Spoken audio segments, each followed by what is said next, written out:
Right, ladies and gentlemen, welcome back. Thank you so much for staying tuned. And earlier we were in conversation with Mr. Bart Jordans, who's actually wrote a comprehensive book about people who actually want to go trekking. There are 4 treks which are mentioned in the book. Now, ladies and gentlemen, as we said before the break, that we will be talking about another destination, and you will require a book over there because a lot of students have been going to Germany. Well, Germany we've never heard of. We've heard of people going to UK.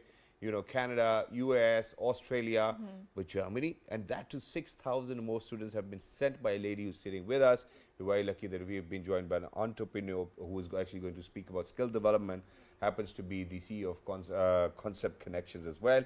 She is Miss Eram Khan. Hello, assalamu alaikum. Good morning. Walaikum salam. Thank you so much. Thank you so much, Miss Eram, for coming to our show, and it has been pleasure. And we've seen that, for example, from Pakistan, people usually prefer going to the English-speaking countries because of the language. I mean, more ease in the language, right? But Germany is offering the skilled labor because they are facing the dearth of that, and they are facing the visas for that. So why should one go to Germany? Please explain us in the detail. And secondly, what sort of opportunities are there in terms of acculturation and all of this stuff? Okay, thank you so much for just inviting me in your morning show. And first of all, I just want to speak a little bit English. Oh, sorry, German, Deutsch. So we will start. Sure. Meine Name ist Eram Khan. Ich bin CEO and Gründung von Conzept Connection. And ich wohne in Islamabad. Ich bin Shazad Khan. Ich bin Hajra Sakti. No. I'm just starting my German Deutsch language because so people will understand that Deutsch language is not so difficult. Right. And why the German is really important, because it's the heart of the Europe. It's important for the employment as well as the economical condition and political condition very well. And it dominates all of Europe Exactly. as well. And very important, the point is that which I felt since 5 years in Germany, that they respect green passport. Oh, really? My passport, my Pakistani passport. This is a thing really important for me. Right. And secondly, full of employment over there, full of industry over there, all over the Germany. Not either in the city as well as the town city. The only thing, you need to be a skillful person and should learn a little bit Deutsch and then go and just start earning. So let's get started with it. You've sent 6,000 more students to different public institutions and universities in Germany. What are the prerequisites, and what skill do they really need to have to themselves to kind of end up studying in Germany? There are the 2 options over there. One is going for the bachelor's and one is going for the master's. And there's a third one as well. PhD. No, going for the marriage. If that's the option. They will get. There is all PSA, there's a lot of a Pakistan society over there, and all the open marriage bureaus over there. There's a lot of Pakistani females over there. Let's come down to the topic. So either go to the bachelor's or the master's. They have to learn the Deutsch first, at least 2 or 3 levels, A1, A2 and B1. And secondly, they must have a good percentage. This is a reason. And the IELTS. Once I just take it out in front of any master's and bachelor, you have to pass IELTS with a C1. They died. So anyone who is not willing or probably does not have the capacity to learn the Deutsch language, do you think that the universities will still entertain them? Yes, because the 18,000 English courses over there. So that's why I said that IELTS is compulsory. And Pakistani, if you say that you have to pass IELTS, the silence. They need for another person to kind of I think one of the advantage over going to Germany is because the public universities are free of cost, right? So if you're going there, so you do not have to pay the tuition fees, which is such a huge amount. Really? Yes, the public universities are free, not the private one, right? So I have to make the demarcation here. So Miss Eram, now let's talk about the education there and the opportunities there. And when someone is moving from Pakistan to abroad, obviously you're going to a different culture, different society. What sort of challenges or opportunities do you think you will face in that society in terms of acculturation, right? Because you have to integrate yourself in a different culture, in a host culture. So how does that unfold for you? First of all, I just said to you that you have to learn Deutsch, because if people are just speaking Deutsch, so if you don't know the German, can you survive there? No, not at all. You have to learn from the Pakistan. There is a lot of a very good institution, Goethe Institution, and also we are a company also giving the German language classes. So I'll also always prefer you have to learn. If I passing my B1, then everyone can pass it. And the first is Deutsch, and then in culture, I saw in Germany there's full of ethics. and they have a lot of ethics. They really like honest people, straightforward and hardworking. But if you don't know German, you cannot even go and get grocery for yourself as well. You know, so that's something. Cities you can. Cities people are speaking English. I've been to Germany and I've seen that they love speaking German. You know, so if you speak English until and unless they're like very comfortable with you. In Berlin, people do speak English. Berlin and Munich, but you have to speak like little. They said if you want in grocery, do Sprache English, then they just start the English. But I mean, you have to speak a little bit of German to get them. You know, come on, aajo yaar, thoda sa. Haan ji, do Sprache English? Yes, English. Okay, that's great. Now, what about the students who's actually already left Pakistan and are studying in the universities over there? Was it the good grades that led them to those universities, or was it just mere luck, or do you think it was your company which actually made it easier for them? Luckily, since 15 years, I sent a lot of us, more than 6,000 students, and they have the 2 GPA, they have the 3 GPA, and they have the 4 GPA and as the 2 GPA wale bhi Yes, in the public university. Why? They pass IELTS with the C1. Because the English medium program really required the IELTS. But if a student is getting 2 GPA, you know, the popular narrative would be that the student's not a very bright student, so... Sometimes they are bright, but sometimes they just have a clashes with the professors and blah blah. They have just put all the energy in the projects, and this one they will never consider the GPA.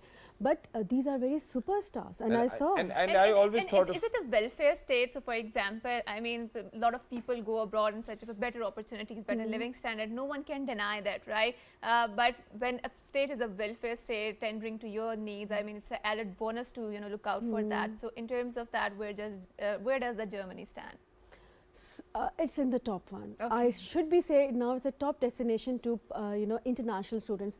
Even I saw the American student. I asked them, why you just here? Why you left America? Because it's still very expensive for their own people over there. Exactly. And they are just, one of the students got the, I'm not taking the name, it's only the Ilagan state, and it's says, guess how much fees they have to pay in euros. Just guess. Any number, any figure. For the university? Yeah. In Germany? Germany. 0, I guess? No. For one semester? Let me make the whole year. The whole year? 6,000. 6,000 euros? Yes. It's only 72 euros. That's it? That's it. I was and he has the 72 euros in the pocket. Oh, that's wonderful. And there's one more interesting thing as well, and that is that, so I was visiting a friend over there who's an engineer. He works for, General Motors. He works for... Yeah, sorry? BMW. BMW. Something like that, probably. Okay.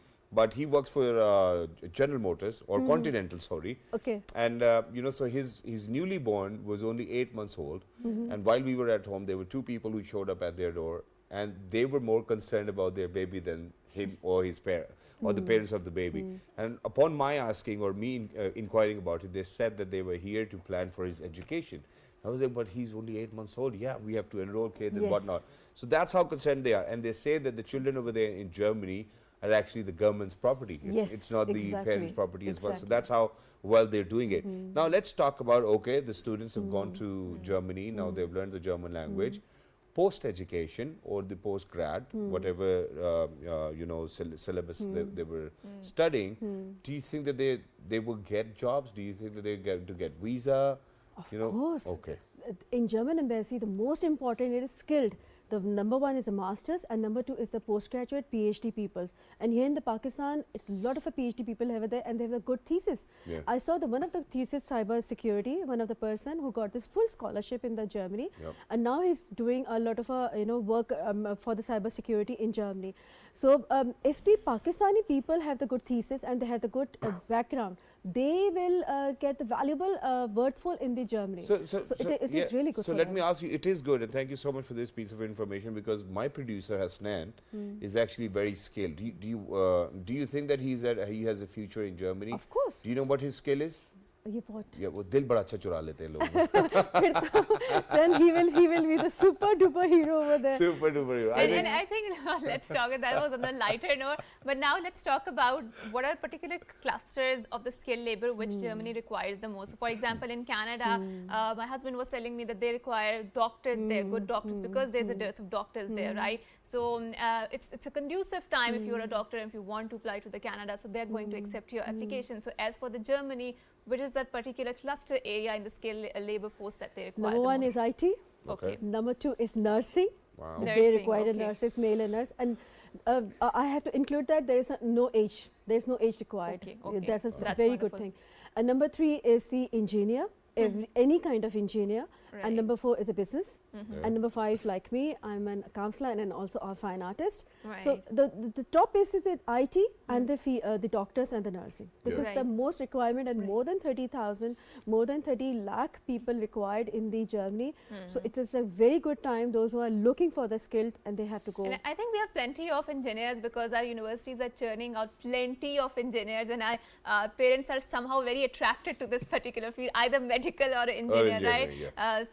I mean, again, that's a very good opportunity. But now also let's talk about region-wise, right? So Berlin and Munich, they are metropolitan cities, and where you can easily integrate because if you know the English. So also talk about the clustered areas or other particular regions. So which region would you recommend if you want to go to IT, which is the particular area or region? And then, you know, if I want to have some sort of area where there's a, like, I'm coming from a very communitarian sort of family background, right? And in the Western culture, it's very individualistic sort of an area. So how's the culture there? I mean, what region would you recommend me if I want to go to communitarian? See, there is a 16 states over there. Okay. Right, and a lot of cities over there.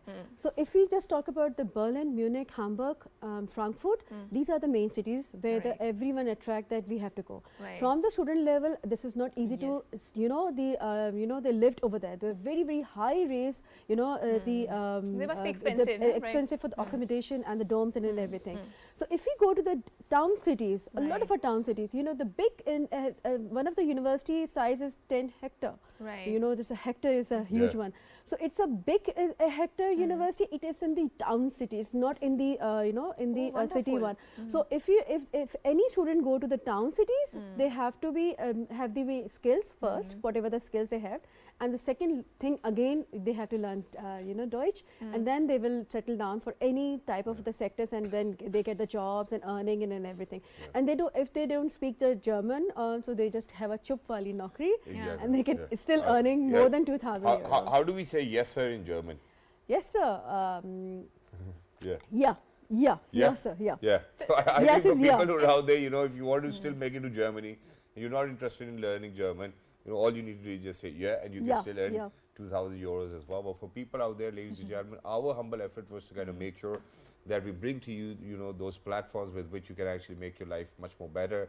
There's been a lot of debate on brain drain. Me and Haja, we are on a very different page over here, where we think as of now, you know, to capitalize or at least on one resource, which is human resource, we really need more people to be going out and you sending us more money, you know, in terms of remittances. And I think just to chip in into the conversation, one good thing about learning German is that your English language, its base is the German. So it's very easy to learn because there are lots of common words that we have borrowed from the English and the German. So make sure that you have a new skill, and there are lots of courses that are being offered inside the Pakistan, and it's always your added bonus, right?